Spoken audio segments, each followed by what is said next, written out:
In the following lesson, I'll start covering the eraser tool, the blur tool, and the smudge tool. I bundled these three on purpose now because they are not too much to explain to and very simple.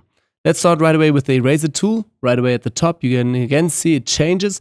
We've got a few options. I do not want to cover all of these. You know most of them already. Again, the brush you can also now use as a brush. Again, pencil or a block. That's totally up to you how you want to have the eraser. That's the most important. And then also the opacity. Okay, let's also double tap on this. We open it, duplicate this layer, and right away, let's actually give this effect. We did this again previously in our layers class. Okay, also turn this off. So this is what our whole background looks like now. And what I want to do now is with this here, selecting the eraser, and very simple again, you can hold Control Alt together in order to make the diameter bigger and the hardness, change this again. Pretty much the same like the brush. So again, I'm going to make this a bit smaller, change also the hardness, and right away, let's make this even a bit smaller. I'm going to erase on this area here. So right away, we are erasing, as you guys can see here. So if I erase, that erases basically everything that we have on this layer.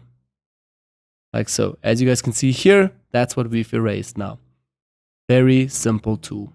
Once you mess up, you can just always go back to the history panel and go a step back or another step to undo. Let's also go over then to the next tool, which is the blur tool. Very simple as well. I'll zoom in a bit closer. Right away at the top, you'll get to see again, here are a few options to work with. Again, some darken, lighten, hue, saturation, color, or luminosity areas. And again, also some other strengths. Let's maybe take that up to 100%.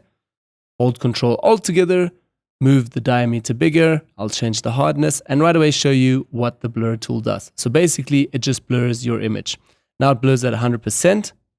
Okay, let's turn our bottom layer off and it slowly blurs everything that we have here in our shot.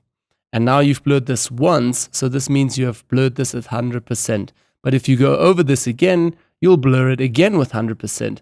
So the more you go over here, the more it will blur. Okay, the same over here. Let's actually go down a little bit.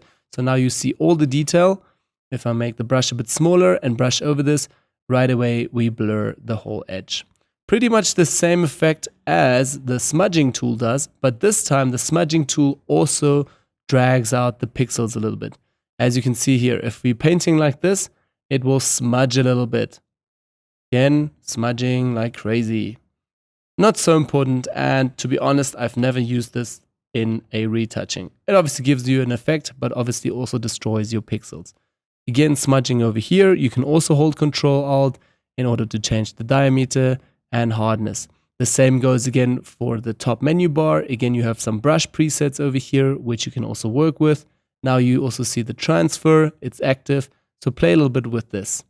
Also over here, some blending options again, I think, with darken, lighten, hue, saturation, color, and luminosity. So you can just work in these areas. Okay, like you can see, now it just goes for luminosity. Okay, and the computer is rendering, quite hectic. Yep, and then again, also let's go back here to the setup, just to normal. I'll make this brush a bit smaller. As you guys can see, if I smudge over this, it just smudges the whole picture. A very unique and different type of tool, but in retouching, not used that much.